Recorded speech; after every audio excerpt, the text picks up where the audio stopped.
الحمدللہ رب العالمین والعاقبۃ للمتقین والصلاۃ والسلام علی رسولہ الکریم اعوذ باللہ من الشیطان الرجیم بسم اللہ الرحمن الرحیم لقد کان لکم فی رسول اللہ اسوۃ حسنہ۔ محترم حضرات، ہم سیرت رسول اکرم صلی اللہ علیہ وسلم پر سلسلے وار پروگرام کر رہے ہیں اور آج اس کا 180 سیریل نمبر ہے۔ قبل اس کے کہ ہم وہ اپنی بات کا آغاز کریں، ایک سوال کا جواب آیا ہوا ہے، کیونکہ ہو سکتا ہے اگلے جمعہ سے درس بند ہو، تو یہ سوال کا جواب اس دن رہ بھی گیا تھا۔ ایک صاحب نے سوال کیا تھا، واللہ عالم کون صاحب ہے، وضو کے بعد آسمان کی طرف اشارہ کر کے شہادت کی انگلی اٹھا کر کچھ پڑھنا کیسا ہے اور اس کی اصل کیا ہے؟ دیکھیں، وضو کے بعد دوسرا کلمہ جو پڑھا جاتا ہے یہ صحیح حدیث سے ثابت ہے۔ یہ جو آسمان کی طرف اشارہ کرتے ہیں یہ ایجاد بندہ ہے، اس کی حدیث میں کوئی اصل نہیں۔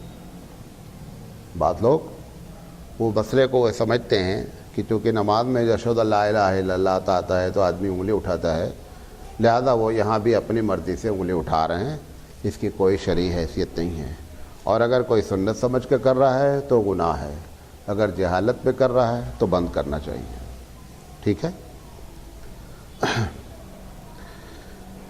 ہم نبی کریم صلی اللہ علیہ وسلم کی جس سیرت رسول اکرم پر بات کر رہے ہیں وہ یہ کہ اللہ کے رسول نے ہماری تربیت جو کی وہ کس انداز میں کی کہ دنیا میں مسلمان آباد رہیں اور دنیا میں ان کی ذات سے سکون پھیلتا رہے۔ تو سکون کے لیے مختلف قسم کی تربیت کی ضرورت ہوتی ہے، تو اس میں اخلاقی تربیت کہ آدمی کے اخلاق کو بتایا جائے کہ کیا چیزیں اخلاق ہیں، کیا چیزیں اچھی ہیں، اس پر بات کی۔ پھر اس کے بعد دوسری بات ہم مستقل چل رہے ہیں کہ لوگوں کے حقوق آپ نے لوگوں کو بتانے کی کوشش کی، کیونکہ جب تک آدمی کو حقوق نہیں معلوم ہوتا ہے وہ اس عمل نہ کرنے سے دنیا میں سکون برقرار نہیں رہتا ہے۔ آج ہم جن حقوق کی بات کریں گے وہ انشاءاللہ 2 یا 3 باتیں ہیں۔ ایک تو یہ ہے کہ ضرورت مندوں کے لیے حضور نے کیا حقوق بیان کیے ہیں، اور دوسری چیز بیماروں کے کیا حقوق ہیں، اور تیسری چیز مہمان کے کیا حقوق ہیں۔ ہم مختصراً بات کریں گے کیونکہ ہم کو تینوں کے بارے میں گفتگو کرنا ہے۔ دیکھیں، آپ کو یہ بات معلوم ہے کہ اسلام دین فطرت ہے۔ کیا ہے؟ اسلام دین فطرت ہے۔ دین فطرت کا مطلب یہ ہوتا ہے کہ جو انسان کی نیچرل ریکوائرمنٹ ہوتی ہیں، جو انسان کی فطری ضرورتیں ہوتی ہیں، اللہ تعالیٰ اسی کو قانون کی شکل دیتا ہے۔ جو بھی پریشان ہوتا ہے، ایک آدمی ہائی وے پہ جا رہا ہے، اس کی گاڑی پنچر ہو گئی ہے، وہ چاہتا ہے کہ ہر گزرنے والا ہم کو روک کر پوچھے کہ کیا پرابلم ہے، ہم تمہاری کیا مدد کر سکتے ہیں۔ یہ اس کی فطری بات ہے۔ آپ سائیکل سے موٹر سائیکل سے گر جائیں تو آپ فوراً چاہتے ہیں کہ جو لوگ گزر رہے ہیں وہ رک کر کے پوچھیں بھائی یا اٹھائیں۔ وہ اٹھاتے کیوں نہیں، رکتے کیوں نہیں؟ کیونکہ آپ بھی کسی کے گرنے پر رکے نہیں، لہذا آج بھی آپ کے لیے کوئی رک نہیں رہا ہے۔ اگر وہ بندہ رکنے کا عادی ہوتا اور رکتا تو آج کے لیے آپ کے لیے اللہ انتظام کرتا۔ آپ بھی جب گرے تھے تو لوگ اٹھاتے، لوگ پوچھتے، ہاسپٹل لے کر بھاگتے۔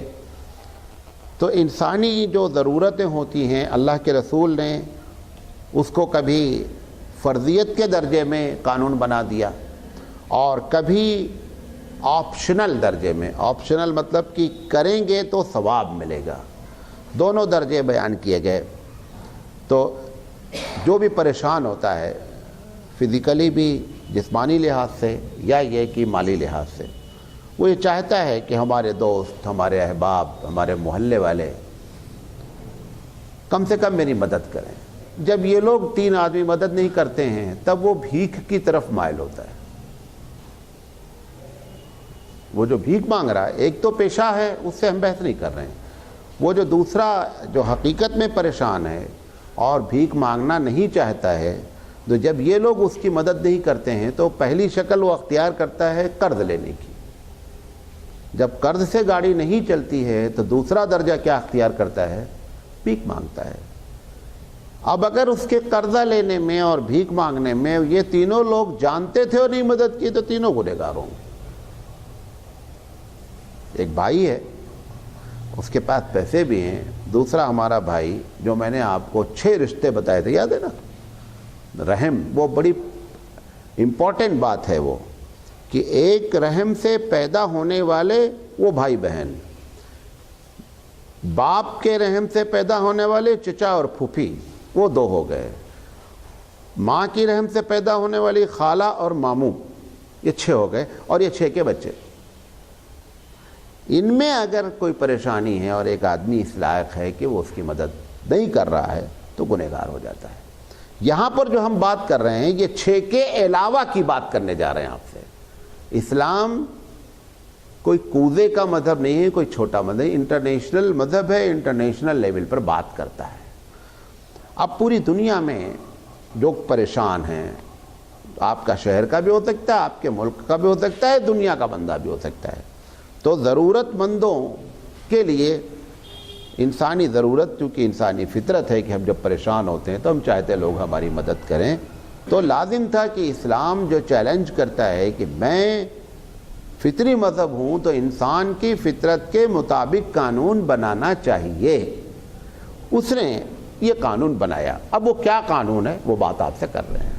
3 قانون ہے کہ اگر کوئی ضرورت مند آپ سے اپنی 3 ضرورتیں پیش کرتا ہے، وہی روٹی، کپڑا اور مکان، اور آپ کے دل میں بات اتر جاتی ہے کہ یہ بندہ جھوٹ نہیں بول رہا ہے، یہ پیشہ ور بندہ نہیں ہے، حقیقت میں پریشان ہے اور کسی سے نہیں کہہ پا رہا ہے، اس نے ہم کو اس لائق سمجھا ہے، اور میرے پاس پیسے ہیں، چاہے آپ زکوٰۃ ادا کر چکے ہوں، لازم ہے کہ اس کے اس 3 مسئلے میں آپ مدد کریں جتنی آپ کر سکتے ہیں۔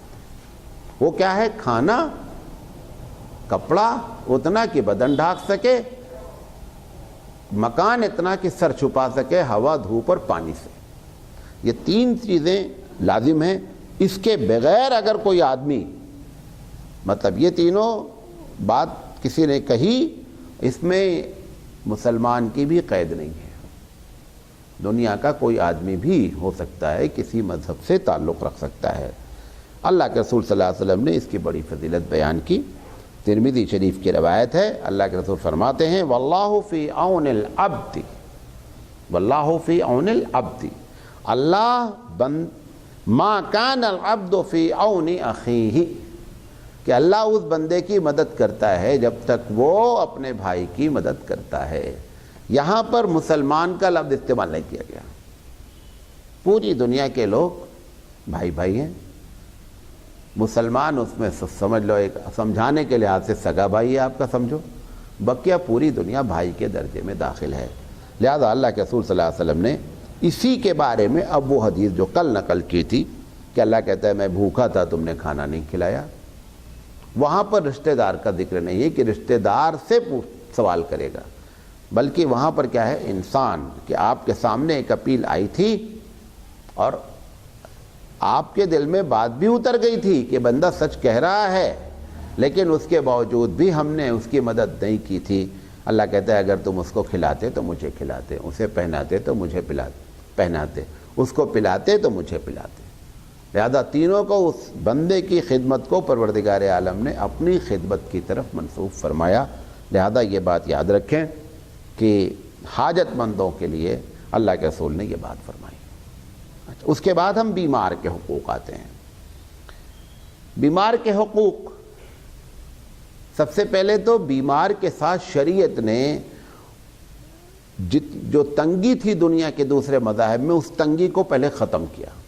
سمجھنے کی کوشش کرے جو بات میں کہنا چاہ رہا ہوں۔ بیمار کے لیے نماز میں ایک الگ سے ایکسیپشنل کیس رکھا گیا کہ ایک آدمی بیمار ہے، کھڑا نہیں ہو سکتا ہے، بیٹھ کے پڑھ لو، اس کو بیٹھنے کا کنسیشن دیا گیا۔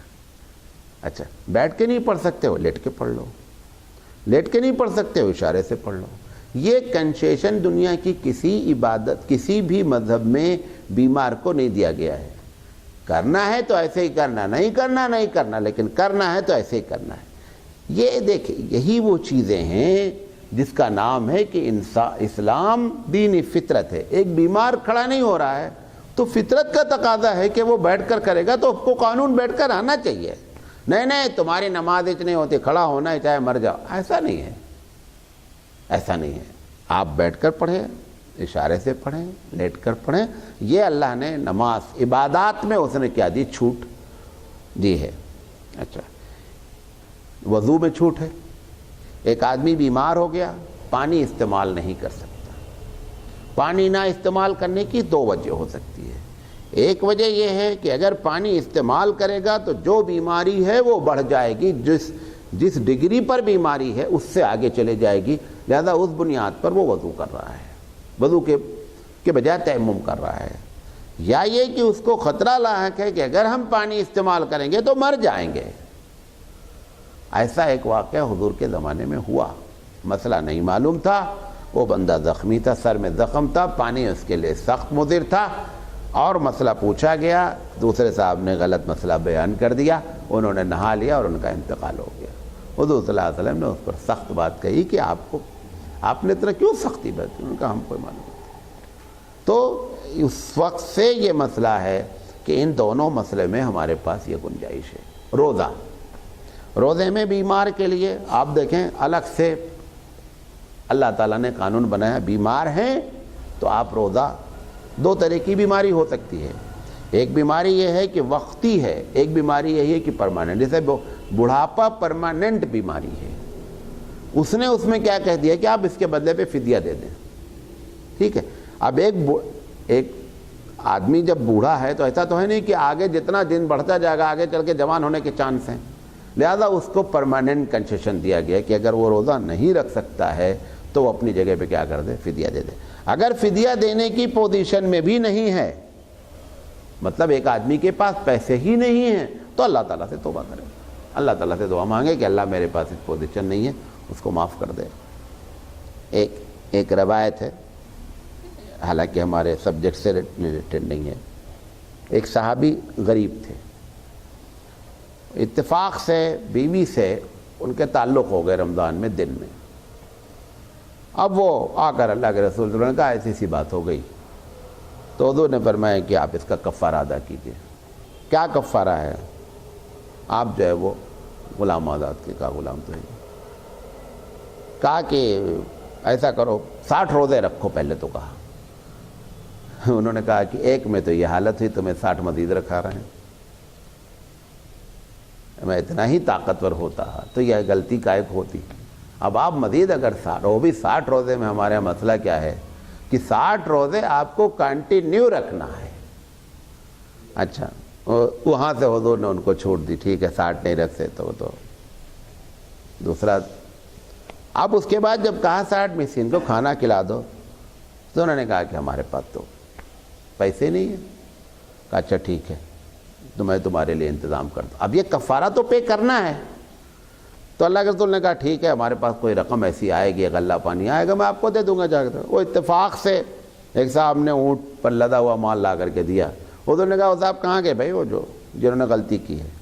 وہ آئے, کہا کہ بھائی ایسا کرو ان کو 60 مسکین کا اس میں سے ناپ کے دے دو.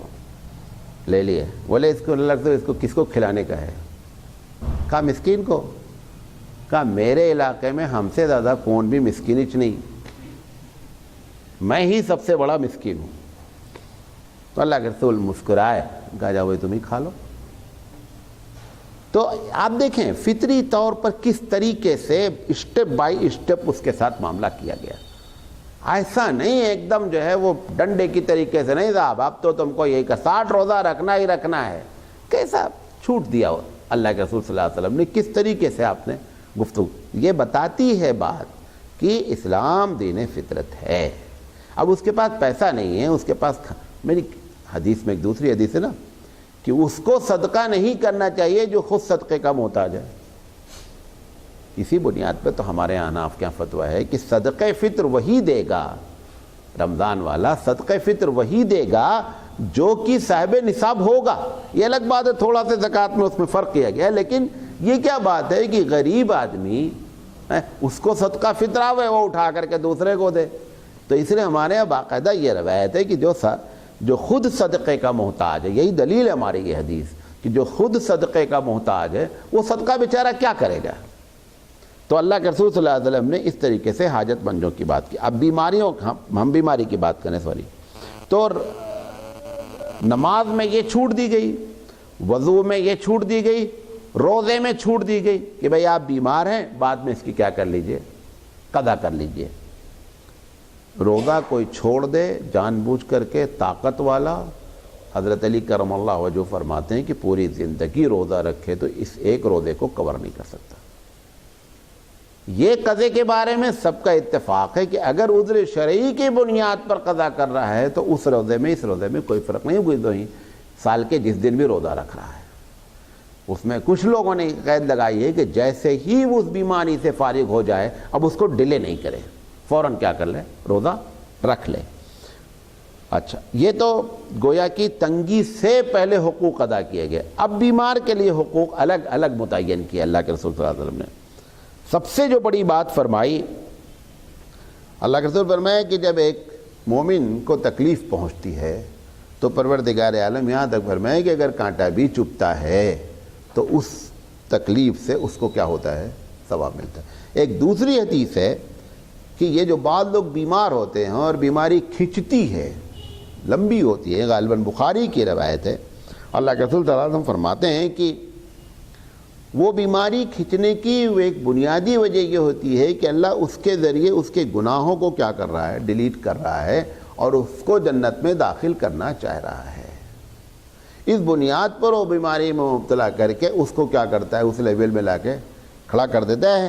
بندہ شرط یہ ہے کہ اس پر صبر کرتا رہے۔ ایک ہوتی ہے نیچرل تکلیف پر آہوزاری۔ ایک آدمی اچانک آپ کے کان کے پاس لا کر کے بندوق پیچھے سے مار دیا، اب آپ چونک گئے، اب آپ بولے یار تم تو اللہ کے علاوہ بندوق سے ڈرتے ہو، یہ فطری خوف ہے۔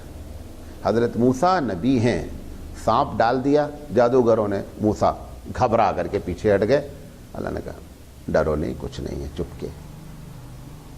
لیکن وہ جو ڈرنا ہے، اب آپ بولیں موسیٰ نبی ہو کر اللہ سے ڈرنے والے سانپ سے ڈر گئے، یہ فطری خوف ہے۔ فطری خوف پر یہ بات اصولی طور پہ سمجھ لیں، جتنی چیزیں فطری بنیاد پر ہوتی ہیں اس پر کبھی گرفت نہیں ہوتی ہے۔ کبھی کبھی ہم بغیر ارادہ حسد کرتے ہیں، دیکھا ہے، ہم بھی کرتے ہیں، سب لوگ کرتے ہیں۔ ایک آدمی نے کہا میرا بچہ بہت اچھے نمبر سے پاس ہوا، آپ پھٹ سے کیا بولتے ہیں، نہیں اس بار پیپر بہت ایزی آیا تھا۔ آپ برداشت نہیں کر سکے وہ بات، حالانکہ اس حسد کے لیے آپ نے کوئی ارادہ نہیں کیا تھا۔ کیونکہ حسد جو گناہ ہے وہ یہ ہے کہ وہ چیز اس سے چھن جانا، میرے پاس آ جانا۔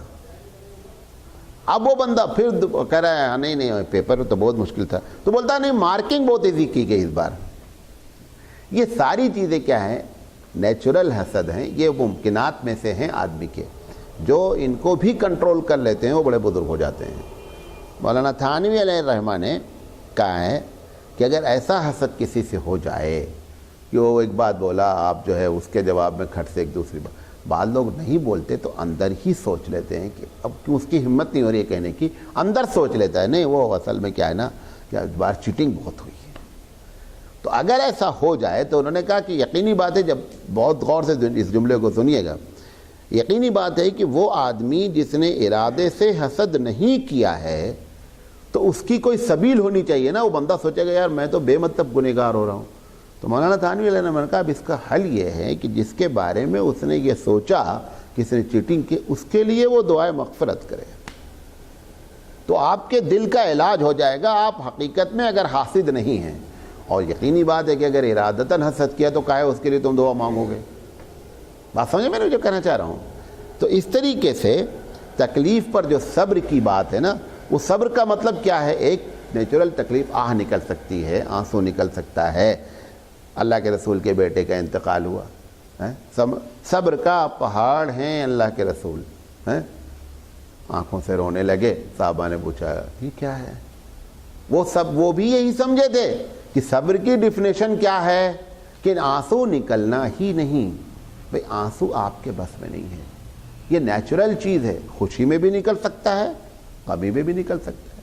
ایسے کئی واقعات ہیں حضرت بلال کا واقعہ آپ کو بتایا تھا کہ وہ سو گئے، اور نیند کس کی ہے؟ اللہ کی جانب سے نیچرل سو گیا بندہ، ارادہ نہیں کیا سونے کا، سو گیا، حضور نے کچھ بھی نہیں ڈانٹا ان کو کیونکہ نیچرل فالٹ تھا۔ حضرت عائشہ نے، وہ دوسری بیوی نے جب میٹھا بھیجا تو انہوں نے اس کو پھینک دیا، وہ ان کی نیچرل چیز تھی جو انہوں نے اس کو کیا، اس پر بھی حضور نے کچھ نہیں کیا۔ تو ایسے 2500 مثالیں ہمارے پاس سیرت میں ہیں کہ جب فطری چیزیں ہوتی ہیں تو اس پر اللہ کے رسول اللہ کی جانب سے گائیڈڈ ہیں کہ اس پر گرفت کرنے کا کوئی فائدہ نہیں ہے۔ تو وہ اگر بیماری میں بات ہوئی ہے، آدمی رو دیا، کسی کو چوٹ لگی ہے، کسی کا آپریشن ہوا ہے، پین ہو رہا ہے، روئے گا، یقینی بات ہے، وہ ایک نیچرل چیز ہے۔ اس کو منع کیا ہے؟ اب دیکھ کئی طریقے سے ہم اس کو اپنے خلاف کرتے ہیں۔ اللہ میں ہی ملا تھا بیمار ہونے کے لیے، کتنے لوگ صحت سے گھوم رہے ہیں بھئی، ہزاروں لوگ بغیر صحت والے ہیں، ہزاروں لوگ صحت والے ہیں، 2-4 بیمار بھی ہیں۔ اب وہ یہ کہتا ہے اللہ میں پریشان بھی ہوں، پیسہ بھی نہیں ہے اور پریشانی بھی ہے، اور میرے ہی اوپر آپ نے بیماری لا دی۔ دیکھو یہ اللہ کو بتانے کی ضرورت، سب جانتا ہے تم پریشان بھی ہو، تمہارے پاس پیسہ بھی نہیں ہے، تمہیں اکیلے ہو بھی، سب کچھ معلوم ہونے کے بعد اس نے پھر بھی تمہارے اوپر بیماری لا دی ہے۔ لہذا یہ صبر کرنا ہے کہ اللہ آپ نے دیا ہے نا، یقینی بات ہے کہ اس میں کوئی نہ کوئی مصلحت ہوگی۔ اس پر اگر اس طریقے سے کرے گا، اس کے بارے میں اللہ کے رسول کہتے ہیں کہ اس کی بنیاد پر اس کو عذاب سے اللہ بچانا چاہتا ہے، لہذا اس کے اندر یہ کیفیت پیدا کرتا ہے۔ تو بیمار کی یہ سب سے بڑی بات۔ اچھا، اب بیمار کے جو حقوق ہیں، سب سے پہلے اللہ کے رسول فرمائے کہ عیادت کرنا، جا کر کے اس کے بارے میں پوچھنا، تیمارداری کرنا ایک چیز ہے، عیادت کرنا الگ چیز ہے، جانا۔ اچھا، اب عیادت کے اصول بیان کر دیے۔ اب تم جا کر کے بیٹھے ہو، وہ بیچارہ سونا بیمار ہے، سونا چاہ رہا ہے، تمہاری وجہ سے آنکھ ایسے سے کر رہا ہے۔ مجھے ایک صاحب آئے، ایک دن سو رہے تو بولا آپ سو رہے ہیں پروگرام میں بیٹھے ہوئے، تو وہاں کیسے کہاں سو رہا ہوں میں، کہاں سو رہا ہوں؟ تو ایک بیمار بندہ ہے، اب وہ چاہ رہا ہے، اسی لیے اللہ رسول نے اصول کیا بیان فرمایا؟ وقت تھوڑا لگاؤ، باتیں اس کے سامنے ایسی نہیں کرو جس سے مایوس ہو۔ اب اسی کے سامنے جا کر کر ارے یہ مرض ہے، اس میں تو کل ہی ایک آدمی مر گیا۔ اب وہ بیچارہ اگر نہیں بھی مرنے والا رہا تو تمہاری بات سن کر کے مر جائے گا نا۔ ہماری والدہ وہاں دبئی میں ایڈمٹ تھی، تو وہ پیر میں ان کے تکلیف ہوئی، تو ڈاکٹر کو یہ محسوس ہوا کہ یہ انگریزی تو جانتی نہیں، یقینی بات نہیں جانتی تھی۔ تو اس نے کہا ڈاکٹر نے، وہ جو وہاں بھائی موجود تھا، کہ ان کے پیر کے یہ گھٹنے کا آپریشن کرنا پڑے گا۔ اچھا، وہ آپریشن انہوں نے پکڑ لیا، آپریشن کو بھی انگریزی میں آپریشن ہی بولنے، ڈاکٹر کو کیا بولنے کا۔ اچھا، اب وہ جب ڈاکٹر چلا گیا تو وہ اس سے کہہ رہی ہیں کہ مجھے یہاں سے نکالو، یہ آپریشن کرے گا۔ تو ان کا نہیں امی وہ تو کچھ نہیں کر رہا، کہا اتنی انگریزی میں سمجھ لی کہ یہ آپریشن کہنا چاہ رہا ہے۔ اب وہ ڈاکٹر سے بنیادی طور پر غلطی ہوئی کہ مریض کے سامنے ایک ایسی بات کہہ رہے ہیں کہ جس سے مریض مزید کیا ہو رہا ہے، فیڈ اپ ہو رہا ہے۔ اس کو اللہ کے رسول نے کہا ایسی باتیں نہیں کہیں، جا کر کے اس کے لیے دعا کریں۔ دعا کا طریقہ تک بیان کیا گیا۔ پھر سب سے بڑی بات، بیمار کے لیے بغیر امتیاز کیے ہوئے اس میں کوئی ڈسٹنگوش نہیں کیا گیا کہ وہ کون ہے، کافر ہے، مسلمان۔ اس سے اللہ کے رسول کے یہاں ایک یہودی کام کرتا تھا لڑکا، آپ اندازہ کریں سید الانبیاء ہیں۔ ہم تو آج کل عیادت کرتے ہیں اپنے اسٹیٹس کے لحاظ سے، ہمارے اسٹیٹس والا بیمار ہوا تو ہم عیادت کریں گے، نیچے والے کو ہماری توفیق ہی نہیں ہوتی۔ گھر میں کام کرنے والا بندہ جو بحیثیت غلام کے، بحیثیت سرونٹ کے کام کر رہا ہے، وہ بیمار ہوا، سید الانبیاء جا رہے ہیں عیادت کرنے۔ آپ اندازہ کریں یہ کیوں کیا آپ نے؟ بتانے کے لیے کہ یہودی ہونے سے یا اسٹیٹس نیچے ہونے سے اس پر فرق نہیں پڑتا، جو ہم کو توفیق ہو ہم کو کرنا چاہیے۔ اب ہم نے ایک تیسرا مزاج بنا لیا، اسٹیٹس سے بھی بڑا، وہ آیا تھا تو میں جاؤں گا، وہ نہیں آیا تو میں کہیں کو جانا، میں میرا انہیں آیا کیا، میں بھی نہیں جاتا۔ تو یہ ساری چیزیں جو ہے نا وہ ایک الگ دھرے پر چلنے والی ہیں۔ تو اللہ کے رسول نے وقت بھی بتایا، اصول بھی بتایا، دعا کرنے کی بات بھی بتائی ہے۔ بخاری کی روایت ہے کہ وہاں پہنچ کر کہیں لا باس طہورا انشاءاللہ، کوئی بات نہیں، انشاءاللہ ٹھیک ہو جائے گا معاملہ۔ اللہ کے رسول صلی اللہ علیہ وسلم جب کسی کی عیادت کے لیے جاتے تھے. ایک روایت میں ابو داؤد کی ہے کہ جب بندہ صبح کسی کی عیادت کے لیے جاتا ہے، صحیح حدیث ہے، تو شام تک فرشتے اس کے لیے جو ہے دعائے مغفرت کرتے ہیں کہ اللہ اس کو معاف کر دے. اور اگر شام میں جاتا ہے کسی کی عیادت کرنے تو صبح تک فرشتے جو ہے وہ عیادت کرنے والی کی دعا کرتے رہتے ہیں.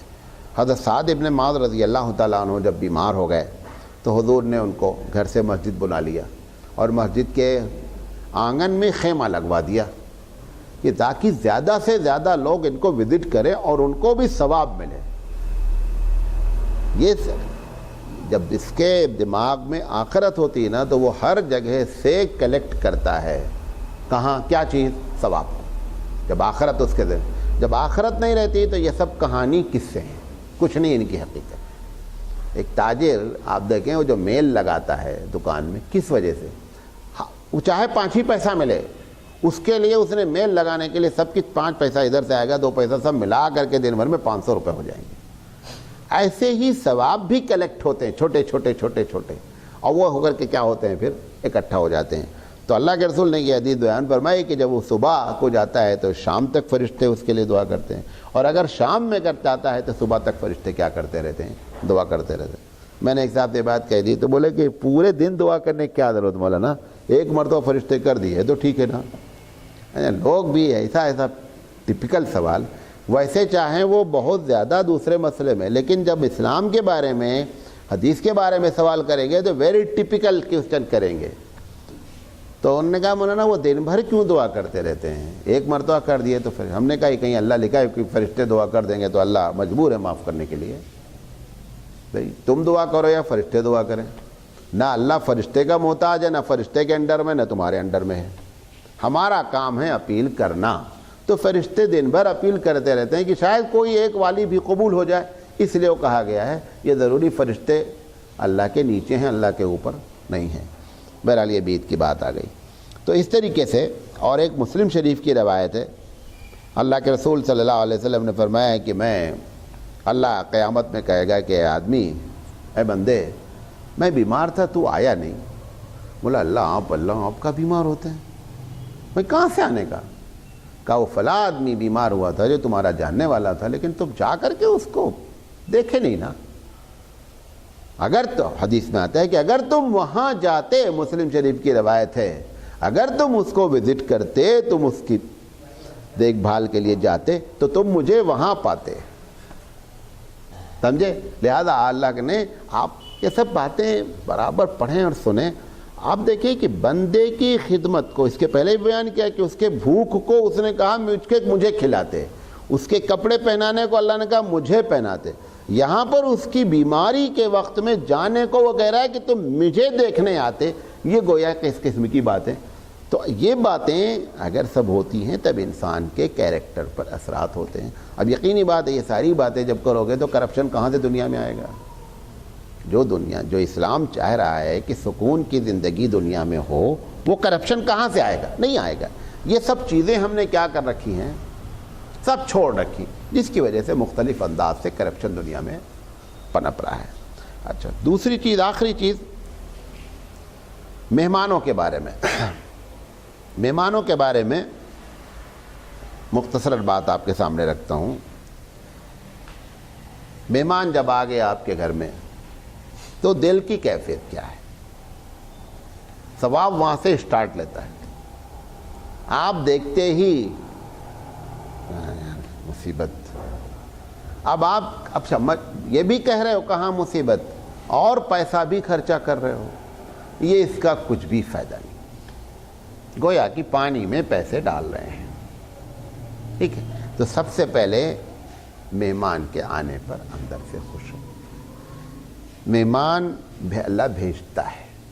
آپ دیکھیں کئی مرتبہ ہوا ہوگا جو فیملی والے خاص کر ہیں، وہ بولے گا کہ میں آ رہا ہوں، اب وہ بیوی سے بتا دیکھو آج 4 آدمی مہمان ہیں.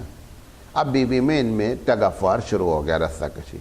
کیا ہمیں بلا لیا، آج ہم کو تو 4 بجے بازار جانا تھا. اندر اب وہ تیاری بھی کر رہی ہے، اس میں اپنا گنگنا بھی رہی ہے، اس میں اور کھانا بھی پکا رہی ہے. پک وقت کے تیار ہو گیا، انہوں نے فون کر دیا کہ نہیں ہمارا فرا کام ہو گیا، ہم نہیں آ رہے ہیں. وہ تمہاری سرکس سے ادھر اللہ پروگرام کینسل کروا دیا.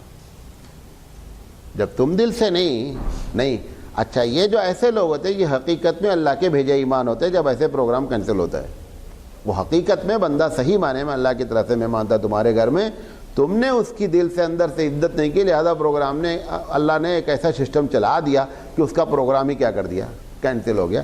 ایسا 50 بار ہماری زندگی میں کیا ہوتا ہے, ہوتا رہتا ہے. اچھا دوسرا ہوتا,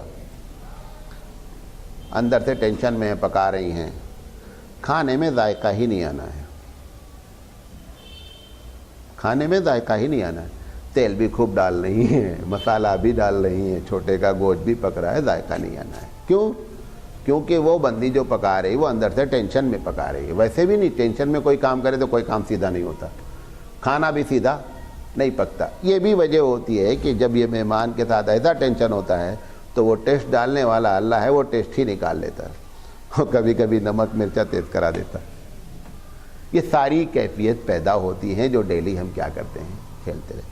اب ابراہیم علیہ السلام بڑے مہمان نواز ہیں, حدیثوں میں بھی آتا ہے, قرآن میں بھی ذکر ہے ابراہیم علیہ السلام کے پاس فرشتے آئے, یہ پہچان نہیں پائے فرشتے, وہاں پہنچ جیسے ہی دیکھا السلام علیکم, تو پتہ چلا مہمان جب نظر آئے تو آپ خوش ہو کر کے اس کو سلام کریں, یہ پہلا حق ہے, اس کا پہلا حق ہے.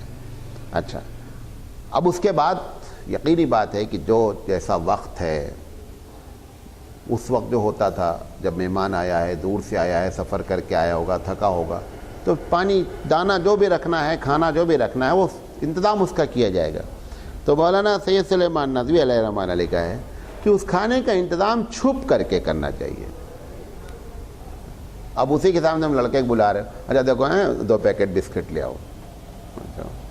اب وہ جب سنتا ہے نا تو وہ اندر سے اس کو ہے کہ میری وجہ سے اس کا اتنا پیسہ خرچہ ہو رہا ہے. اچھا ہم بھی چھپ کر کرتے ہیں لیکن ہماری نیت دوسری ہوتی ہے, انہیں دیکھ لیا نا تو ہماری ناک کا معاملہ ہے. ہم دوسری وجہ چھپ کر کرتے ہیں. ایک بڑا طبقہ ادھر سے جا رہا ہے چھپ کے لے کر کے, سامان آ رہا ہے وہ ادھر سے جا رہے ہیں, دیکھا نا. وہ جو چھپ کر ابا امی کروا رہے ہیں اس کی وجہ یہ ہے کہ اس کی نگاہ نہیں پڑنا, ورنہ بولے گا ان کے گھر میں شکر نہیں تھی, آ گیا. تو وہ اپنی انسلٹ کے لیے چھپ کر کرا رہا. حالانکہ چھپ کر کرانا اس نیت سے کہ اگر اس کو معلوم ہو جائے گا تو بیچارے کو تکلیف پہنچے گی کہ میری وجہ سے اس کو اتنا خرچہ کر, تو آپ کو ثواب ملے گا. آپ چھپ رہے ہیں ناک کی وجہ سے. چھپنے کی بات جو سنت بتائی جا رہی ہے ابراہیم علیہ السلام کی, وہ اس وجہ سے چھپا جائے کہ اس کو ہمارے اس ایکٹیویٹی سے, اس کام کرنے سے بیچارے کو تکلیف دل سے نہیں پہنچے. آپ دیکھیں کہ اسلام کی رہنمائی کس کس طریقے سے فرمائی گئی ہے, یہ بڑی دولت ہے. اسی کو میں بار بار آپ سے کہتا رہتا ہوں. اللہ کے رسول کہتے ہیں کہ میں نے تم کو بڑے واضح خطوط پر چھوڑا ہے, مائلز کے نشان سب واضح ہیں کہ یہ راستہ ہے اور اس کی راتیں دن کے مانند ہیں, لیلھا کنہاریھا. ایسا نہیں ہے کہ ہم نے تم کو کسی مسئلے میں ڈارک چھوڑ دیا ہے اور تم جو ہے وہ ٹامک ٹوئیاں مار رہے ہو کہ کیا کرنا, ادھر جانا کہ ادھر جانا. ایسی کوئی بات نہیں ہے. اتنی چھوٹی چھوٹی بات کو بھی ہمارے علماء نے نکال کر کے مسئلے کو کیا کیا, لوگوں کے سامنے بیان فرمایا. اچھا اب اس کے بعد جو ابراہیم علیہ السلام نے ان کے لیے جو آپ کے پاس سب سے اچھا کھانا ہے وہ رکھنا ہے, اس کے لیے تکلف نہیں کرنا ہے. تکلف سے مراد کیا ہے, قرضہ لے کر وہ انتظام نہیں کریں. آپ کو معلوم ہے جب کوئی پریشان حال بہت زیادہ ڈش اور بہت زیادہ تیاری کر دیتا ہے تو مہمان معلوم کیا, مہمان خوش نہیں ہوتا, وہ کمنٹ کرتا ہے. آپ اگر خلوص کے ساتھ آپ کے پاس جیسے پہنچا, بھائی دیکھو باسی روٹی ہے لا کر اس میں اس کو بڑا سکون حاصل ہوتا ہے, اور اس کو کھانے کے بعد اس کو روحانیت بھی محسوس ہوتی ہے, اور وہ کہتا ہے کہ دیکھو یار مہمان جو گھر میں تھا لا کر کے رکھ دیا, نمک روٹی کوئی مسئلہ نہیں ہے. ہم ایک جگہ گئے, پروگرام کے ساتھ گئے, مولوی صاحب کے بڑے نیک آدمی ہیں, تو ایک دم دیہات یعنی تقریباً 30-35 کلومیٹر ہم جو ہے وہ ایک دم گاڑی جو ہے کسی طریقے سے وہاں پہنچی. اس سے بہتر تھا پیدل جاتے, وہ 35 کلومیٹر وہ کسی طرح گاڑی سے پہنچے. اب وہ گاؤں تھا تو انہوں نے بیسن کی روٹی اور چٹنی وہی انتظام وہ کر پائے ہمارے فون کرنے کے بعد کہ میں آ رہا ہوں, لیکن بغیر تکلف لا کر کے انہوں نے بیسن کی روٹی اور چٹنی رکھ دی. آپ یقین جانیں کہ وہ تمہارے متنجن اور بنیانی سے زیادہ ٹیسٹی. جس میں خلوص لگتا ہے نا تو اس میں ٹیسٹ آتا ہے. حالانکہ بیسن کی روٹی چٹنی کیا چیز ہے, لیکن جب ہم 4-5 لوگ تھے, سب کھائے اور سب اندر سے بڑے خوش کیا, بڑا اچھا, کتنا اچھا. اور یہ بھی دل سے نکلا کہ دیکھو بندہ جو ہے نا کوئی آرٹیفیشیل معاملہ نہیں ہے, جو تھا گھر میں لا کر کے اس نے رکھ دیا. تو ابراہیم علیہ السلام, لیکن میں یہ نہیں کہہ رہا ہوں کہ تمہارے گھر میں رکھا رہے ہو تم چٹنی لا کے کھلاؤ, یہ نہیں کہنا چاہ رہا ہوں. یہ بھی مہمان کی بے عزتی ہے. جو اسٹیٹس کا آپ کو ہے, جس معیار کے ہم ہیں, ہم کو چاہیے اس لحاظ سے مہمان کی کیا کریں, خدمت کریں. ابراہیم علیہ السلام نے کیا کیا, فوراً جا کر کے بچڑا ذبح کیا, اور بچڑا ذبح کر کے بھونا اور بھون کر کے لا کر کے ان کے سامنے رکھ دیا. سمجھے؟ تو یہ ان کا اسٹیٹس یہ تھا, ان کے مہمان نوازی کا طریقہ یہ تھا, لہذا انہوں نے کیا. آپ جو کر سکتے ہیں, چکن لا سکتے ہیں چکن لے آئیے, بچڑا تو نہیں لا پائیں گے آپ, سمجھے نہیں. خیر وہ فرشتے تھے, وہ کہاں کھاتے بیچارے, وہ لا کر کے رکھ دیے. جو لوگ کہتے ہیں نا فرشتوں کو بھی علم غیب نہیں ہوتا, نبی تو درکنار ہے.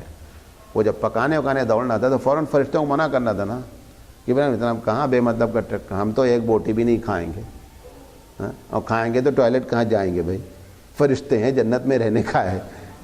تو فرشتے تو ہماری ان تمام چیزوں سے کیا ہے, پاک ہیں. وہ نیند نہیں آتی, کھانا نہیں کھاتے, ٹوائلٹ پیشاب پاخانہ سب کا ان کا کوئی معاملہ نہیں ہے.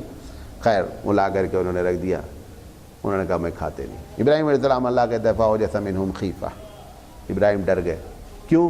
ان کے ڈر اس بات سے نہیں کہ کھانا نہیں کھا رہے ہیں, ڈر اس بات سے گئے کہ ان کے علاقے کا کلچر تھا کہ جو کھانا نہیں کھایا تمہارے گھر میں آ کر مہمان, اس کا مطلب تمہارا اس سے 36 کا آنکڑا ہے, دشمنی کی علام. آج بھی قبائلی علاقے میں, سرحد کے, افغانستان کے, اگر وہ کھانا نہیں کھایا تو بندوق ہی چلنا ہے دونوں میں. اب آج بھی ان کے یہاں ہر مسجد, آج اس وقت کی بات, ہر مسجد میں ایک چھوٹا سا کمرہ ہوتا ہے جو مہمانوں کے لیے خاص ہے. کوئی مہمان آیا مسجد میں, جس نے دیکھا جو قریبی گھر ہے وہ اس کو کھانا لے جائے گا. اگر اس نے کہہ دیا کھانے کے وقت میں کہ صاحب میں کھانا نہیں کھاؤں گا, تو بندوق ہی نکلنا دونوں میں. مطلب یہ کہ تم آئے ہو, کوئی نہ کوئی الگ سے تمہارا پروگرام ہے. یہی وہ چیز تھی ابراہیم علیہ السلام جس سے ڈر گئے کہ یہ بندہ دشمن ہے. وہیں سے یہ بات بھی اردو والوں میں محاورہ جو مشہور ہے, نمک حرامی, کہ نمک کھا کر یا نمک حرامی کرتے ہو, مطلب کہ آپ تمہارا کھا لیا ہو تو دشمنی کیسے کروں یار. تو اس کو دشمنی جب کرنا رہتا تھا تو کھاتا نہیں تھا. کہ یہ لوگ نہیں بولیں کہ نمک کھا کر نمک حرامی کر رہا ہے, یہ وہاں سے جملے جو ہے وہ ریلیٹڈ ہوئے اور وہاں سے نکل کر کے آئے. تو ابراہیم علیہ السلام ان کا رکھا. تو اس طریقے سے یہ سارے آداب وہاں سے معلوم ہوئے. اچھا, اب ایک آدمی اس کو مس یوز بھی کر سکتا ہے کہ اللہ کے رسول نے جب اتنا مہمانوں کے بعد کہا ابراہیم علیہ السلام چلو جم کر کے کسی کے گھر میں 2-4-10 دن 15 دن رہا جائے, ہیں, کیونکہ بندہ وہ نیک ہے, دین بھی ہے, پیسہ بھی ہے, تو رہا جائے. اب اس کو بھی کنٹرول کرنا, کیوں, وہ گائیڈڈ ہیں, اللہ نے گائیڈ کر رکھا ہے. اب اللہ کے رسول صلی اللہ علیہ وسلم نے اس کو کیسے کنٹرول فرمایا. آپ نے فرمایا دیکھو بھائی, پہلے دن تو مہمان نوازی فرض ہے, پہلے دن جو ہے وہ تو فرض ہے, وہ آیا ہے بندہ, آپ اس کی مہمان نوازی کریں. آپ نے فرمایا دوسرا دن اور تیسرا دن اس کے اوپر قرض ہے. پہلا والا کیا ہے, فرض. کس کے اوپر قرض ہے؟ جو بندہ مہمان بنا ہے. اچھا, اب 2 دن ہو گئے, اب تیسرے دن کے بعد آپ نے فرمایا کہ اگر وہ تیسرے دن کے بعد رک رہے ہیں حضرت, تو اس کا مطلب وہ صدقہ ہے. اچھا, اب دونوں کو اس صدقے سے کنٹرول کر دیا گیا کہ اب اگر تم کر رہے ہو تو یہ سمجھ کر کرو کہ ہم کو صدقے کا ثواب مل رہا ہے. اس کو بتا دیا کہ صدقہ ہے, تو اب انہیں ڈرنا کہ میں صدقہ کھا رہا ہوں, بھاگو یہاں سے. تو ادھر بھی کنٹرول ہو گیا اور ادھر بھی معاملے کو کیا کر دیا, کنٹرول کر دیا گیا. اچھا, پھر انسانی فطرت ہے, جیسے ہی دوسرا آدمی آپ کے گھر میں آتا ہے تو آپ کا جو سسٹم ہے گھر کا, اس میں کیا ہوتا ہے, ڈسٹربنس آتا ہے. تو وہ 2-3 دن تک تو کیا کیا جا سکتا ہے, برداشت کیا جا سکتا ہے. اس کے علاوہ اگر ہو جائے گا تو پھر اب آپ اریٹیٹ ہونے لگیں گے, آپ پریشان ہونے لگیں گے. جو بھی آپ کام, اب اس کو اگر صدقہ نہیں کہا جائے گا تو آپ کر ہی نہیں پائیں گے 3 دن کے بعد. ہمارے یہاں کابرین کے یہاں, جن کے یہاں لوگ جاتے تھے بیٹھتے تھے, تو 3 دن تک پوچھتے بھی نہیں تھے. وہ 3 دن تک وہ کھاتے رہتے تھے, ان کے گھر میں پڑے رہتے تھے, کھا رہے ہیں. 3 دن کے بعد کب پوچھتے تھے کہ بھائی کس کام سے آئے ہو, کیا معاملہ ہے. تو پہلے دن فرض, دوسرا تیسرے دن قرضہ, اور تیسرے دن کے بعد کیا ہے, صدقہ ہے. لہذا مہمان بننے والوں کو ان باتوں کا خاص خیال رکھنا چاہیے. یہ 3 دن کے بعد جو صدقہ ہے یہ بخاری کی روایت ہے. کس کی روایت ہے؟ بخاری کی روایت ہے. اس طریقے سے مہمانوں کو یعنی میزبان کو بھی تکلیف نہیں ہونا, مہمان بھی میزبانی کا مس یوز نہیں کرنا, اس طریقے سے اس کو کنٹرول کیا گیا. پھر مہمانوں کی عزت کرنا. مولانا حسین احمد مدنی رحمۃ اللہ علیہ وغیرہ کے بارے میں ہے کہ مہمان خانے میں جو ٹوائلٹ ہوتا تھا راتوں میں چھپ کر کے اس کو کیا کرتے تھے, دھل دیتے تھے کہ ہمارے گھر میں آئے ہوئے مہمان کو تکلیف نہیں پہنچنا. یہ حالانکہ وہ ان سے حضرت سے ملاقات کرنے بڑی تمنا سے آیا ہوا ہے, لیکن ان کا مزاج یہ ہے کہ وہ مہمان, یہ سب حدیث کے عامل ہیں, عملی عامل ہیں. ہم لوگ تو یہاں بس اوپر زبان سے کر رہے ہیں, بقیہ جو عمل پڑتا ہے تو کنارے ہو جاتے ہیں. یہ حدیث کے عامل ہیں. ان کے بہت سے اکابرین کے بارے میں ہے کہ راتوں میں مہمانوں کے پیر دباتے رہے اور وہ مہمان بھی اطمینان سے دبواتا رہا کہ صحیح جگہ مہمانی ہوئی ہے. سمجھے نہیں؟ حالانکہ بڑے بڑے اکابرین ہیں جنہوں نے اس طریقے سے پیر دبایا ہے. تو یہ چیزیں جو عزت کرنے کا معاملہ ہے وہ یہی ہے. یہ باتیں آج آپ کے سامنے رکھنی تھی. اللہ تعالیٰ سے دعا ہے کہ اللہ تعالیٰ کہنے سے زیادہ عمل کرنے کی توفیق عطا فرمائے. یہ جو پہلا دن مہمان نوازی فرض, دوسرے دن قرضہ اور تیسرے دن صدقہ تیسرے کے بعد, یہ دونوں روایتیں بخاری کی ہیں. کبھی کبھی ہوتا نا, ارے مولانا چپ کے ایسے بولنے والوں میں حدیث صحیح ہے کہ, تو وہ آپ کو کنفیوژن ختم کر رہا ہوں. وآخر دعوانا الحمدللہ رب العالمین. سبحان اللہ.